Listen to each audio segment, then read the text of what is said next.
नमस्कार दोस्तों, कैसे हैं आप लोग। आशा करता हूँ अच्छे होंगे और अच्छे से मेहनत करते होंगे। कल मैंने आपको आईपीएल के बारे में जो महत्वपूर्ण फैक्ट्स थे वो पीडीएफ के माध्यम से बताया था। आज हम लोग जो नया संसद भवन बना है उसके बारे में एग्ज़ाम ओरिएंटेड महत्वपूर्ण जानकारी प्राप्त करेंगे। जानेंगे संसद भवन में क्या क्या खास है और हमारे एग्ज़ाम में क्या क्या पूछा जा सकता है।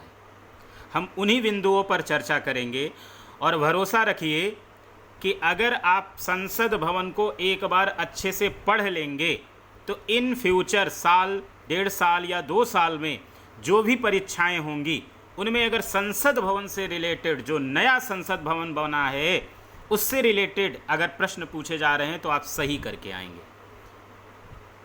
एक अच्छे से कलेक्शन किया गया है इसमें और वो पीडीएफ के माध्यम से मैं आपको बताऊंगा। तो चलिए जानते हैं नए संसद भवन के बारे में।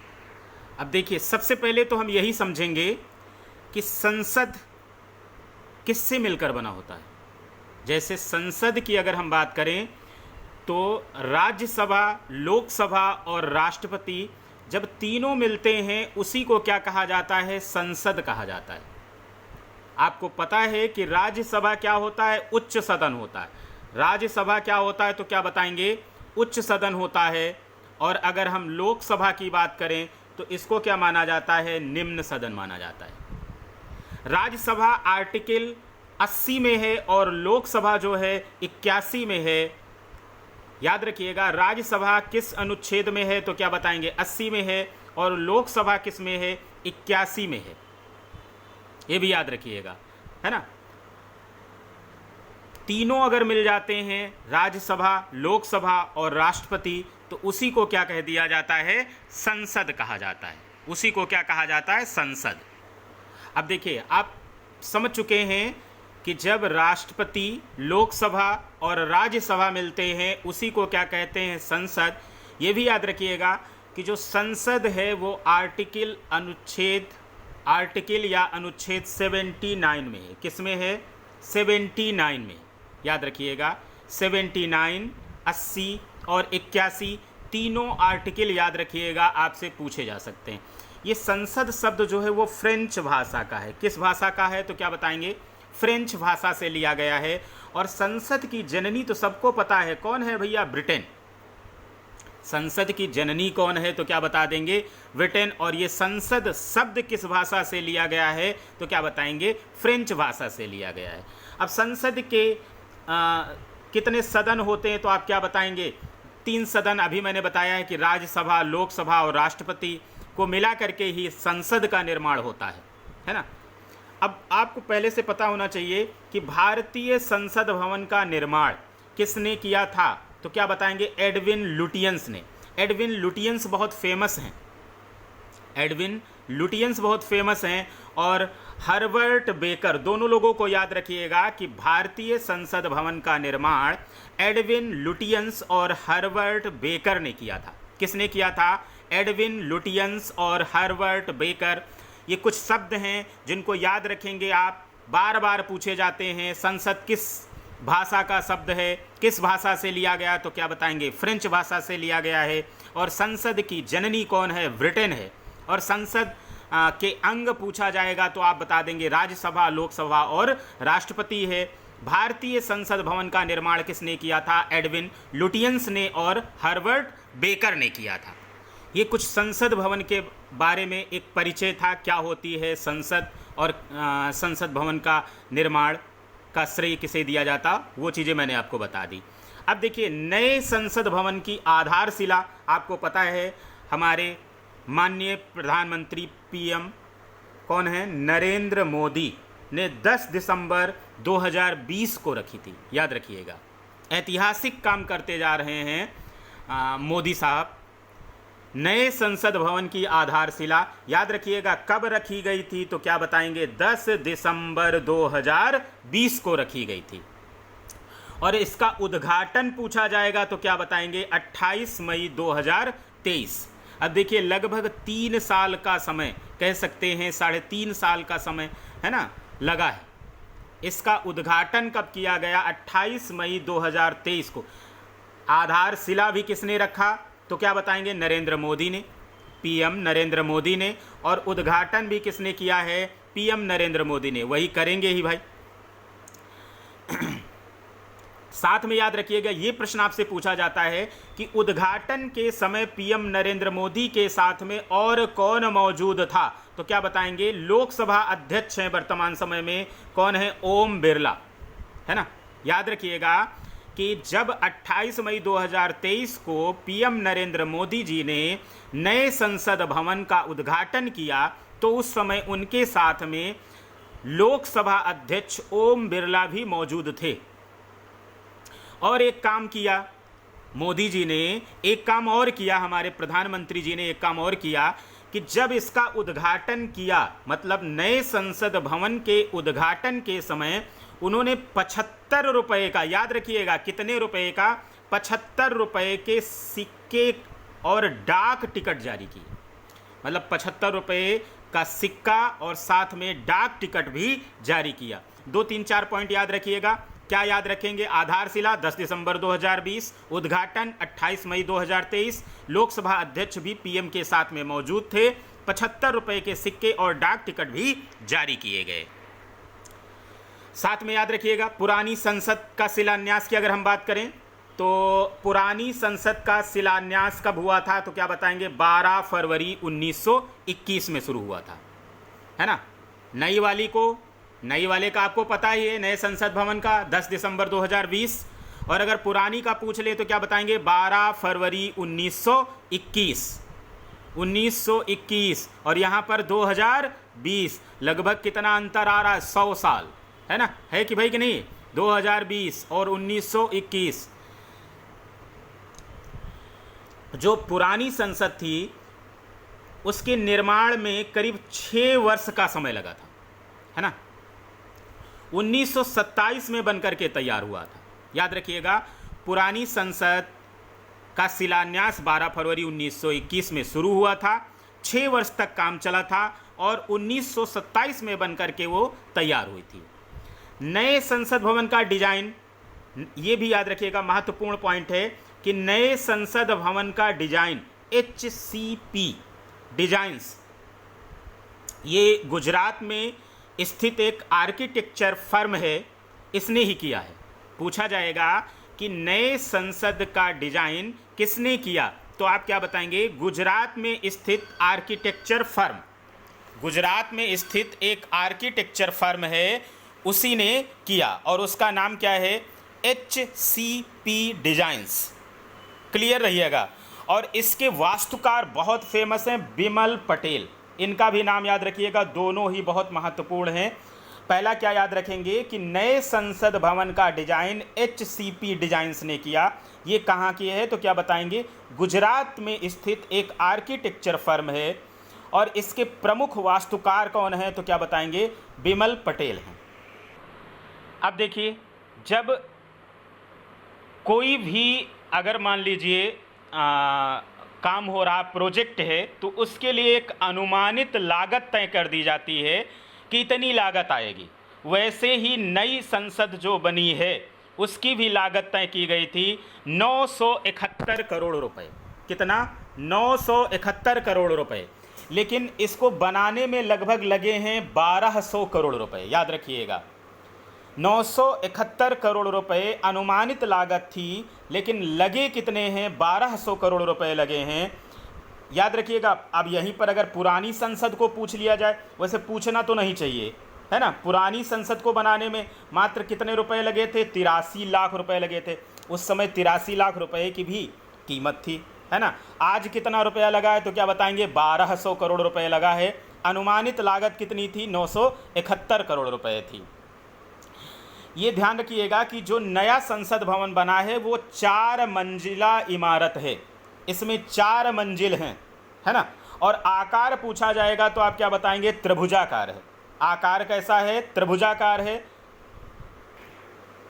4 मंजिला इमारत है, आकार त्रिभुजाकार है। और साथ में याद रखिएगा कि क्षेत्रफल अगर पूछा जाएगा तो इसका 64,500 वर्ग मीटर है। इमारत 4 मंजिला है, आकार त्रिभुजाकार है, 971 करोड़ रुपए अनुमानित था, 1200 करोड़ रुपए लगे हैं। करीब 64,500 या राउंड फिगर में आप याद रखिएगा 65,000 वर्ग मीटर में इसका निर्माण किया गया है। साथ में याद रखिएगा कि जो नया संसद भवन बना है इसमें लोकसभा सदन में 888 सदस्यों की बैठकों की व्यवस्था की गई है।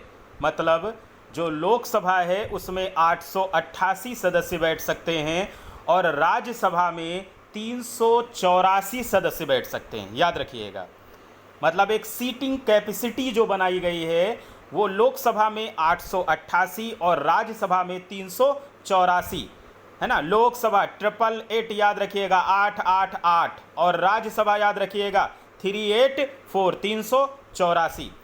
पहले आपको पता है कि जो संयुक्त अधिवेशन होता था वो सेंट्रल हॉल में बुलाया जाता था, याद रखिएगा। पहले जो संयुक्त अधिवेशन होता था वो सिर्फ सेंट्रल हॉल में बुलाया जाता था, लेकिन अब ये लोकसभा में बुलाया जाएगा। ये महत्वपूर्ण प्रश्न बनता है। कैसे बना देंगे प्रश्न कि पहले संयुक्त अधिवेशन सेंट्रल हॉल में बुलाया जाता था, अब ये कहाँ पर बुलाया जाएगा? लोकसभा में, राज्यसभा में, सेंट्रल हॉल में, या कुछ एक विकल्प और बना देंगे। लेकिन आप क्लियर रहिएगा कि पहले संयुक्त अधिवेशन सिर्फ और सिर्फ सेंट्रल हॉल में बुलाया जाता था, अब ये लोकसभा में बुलाया जाएगा। और इसी कारण से क्या किया गया है, इसी सब चीज़ को देखते हुए लोकसभा की जो चेंबर की सीटिंग कैपेसिटी है उसको बढ़ा दी गई है। ज़रूरत पड़ने पर इसमें 1272 लोग बैठ सकते हैं। 888 सदस्यों की बैठकों की व्यवस्था की गई है लोकसभा में, लेकिन अगर ज़रूरत पड़ जाए तो 1272 लोग बैठ जाएंगे। कितने लोग बैठ जाएंगे? 1272 लोग बैठ जाएंगे, क्योंकि जब जॉइंट सेशन या कह सकते हैं संयुक्त अधिवेशन बुलाया जाएगा तो उसमें 888 लोकसभा के भी रहेंगे और 384 हो सकता है राज्यसभा के भी रहें, है ना। ये लोग भी आ सकते हैं, तो करीब 1272 लोग बैठ सकते हैं लोकसभा में, और यहीं पर अब लोकसभा में ही संयुक्त अधिवेशन बुलाया जाएगा। अब खास बात देखिए, जैसे लोकसभा चैम्बर जो बनाया गया है, आपको पता है कि हमारा राष्ट्रीय पक्षी क्या होता है? मोर होता है। और राष्ट्रीय फूल क्या है? कमल है। राष्ट्रीय पक्षी क्या है? मोर है। और राष्ट्रीय फूल क्या है? कमल है। तो लोकसभा चैम्बर को मोर की तरह बनाया गया है, मोर की आकृति दी गई है। लोकसभा चैम्बर को राष्ट्रीय पक्षी मोर की थीम पर बनाया गया है। किस पर? राष्ट्रीय पक्षी मोर की थीम पर, याद रखिएगा। लोकसभा मोर, है ना, या देहाती भाषा में मोरी लोकसभा, याद रखिएगा, मोरी लोकसभा, है ना। और राज्यसभा याद रखिएगा किस तरीके से बनाई गई है? कमल के फूल की तरह, है ना। राज्य, जैसे किसी का राज्य भी क्या होता है? कमल की फूल की तरह खिलता रहे, तो उसी तरीके से याद रखिएगा। मान लीजिए राज्य क्या होता है? अगर कमल फूल की तरह खिलता रहे, है ना, तो ज़्यादा माना जाता है कि राज्य का क्या हो रहा है? उत्थान हो रहा है। तो राज्यसभा कमल की तरह और लोकसभा किस पर? मोर की तरह। एक चीज़ और ख़ास है कि नए संसद भवन में एक कॉन्स्टिट्यूशन हॉल बनाया गया है। क्या बनाया गया है? कॉन्स्टिट्यूशन हॉल बनाया गया है। संविधान से रिलेटेड एक हॉल बनाया गया है, और यहीं पर भारतीय लोकतंत्र की यात्रा का दस्तावेजीकरण किया गया। मतलब यहीं पर भारतीय लोकतंत्र से संबंधित चीज़ों को रखा गया है। और किस में रखा गया है? कॉन्स्टिट्यूशन हॉल में। तो मोरी लोकसभा याद रखिएगा, लोकसभा मोर की आकृति पर है या थीम पर है, और राज्यसभा कमल के फूल पर। साथ में कॉन्स्टिट्यूशन हॉल है, उसी में लोकतंत्र से संबंधित दस्तावेजीकरण किया गया है। अब देखिए, जो पुराना भवन था, मतलब पुराना संसद भवन था, उसमें 3 सीमित कक्ष थे। कितने कक्ष थे? 3 सीमित कक्ष थे। लेकिन नए वाले में 6 सीमित कक्ष हैं, है ना। 3 का जस्ट डबल। अब कितने हैं? 6 हैं। एक चीज़ और याद रखिएगा, पीएम नरेंद्र मोदी ने नए संसद भवन में सेंगोल को लोकसभा अध्यक्ष की कुर्सी के पास में स्थापित किया। याद रखिएगा, सेंगोल जो था सत्ता हस्तांतरण का प्रतीक है ना। चोल साम्राज्य के समय ऐसा होता था। तो सत्ता हस्तांतरण का ही प्रतीक क्या है? सेंगोल। और ये कहाँ पर स्थापित किया गया है? तो क्या बताएंगे? लोकसभा अध्यक्ष की कुर्सी के पास में स्थापित किया गया है। इस सेंगोल की लंबाई कितनी है? तो क्या बताएंगे? 5 फीट है। और इसके शीर्ष पर नंदी बैल है। सेंगोल स्थापित किया गया लोकसभा अध्यक्ष की कुर्सी के पास में। इस सेंगोल की लंबाई 5 फीट है और इसके शीर्ष पर नंदी बैल है। देखिए, वही बात मैं बताने जा रहा हूँ आपको। सेंगोल सत्ता हस्तांतरण का प्रतीक है। सेंगोल किसका प्रतीक है? सत्ता हस्तांतरण का प्रतीक है। चोल साम्राज्य में जब भी कोई राजा अपनी सत्ता दूसरे राजा को हस्तांतरित करता था तो वह सेंगोल दूसरी राजा को सौंपता था। बात मेरी आप समझ गए होंगे कि सेंगोल वास्तव में सत्ता हस्तांतरण का प्रतीक था। चोल साम्राज्य में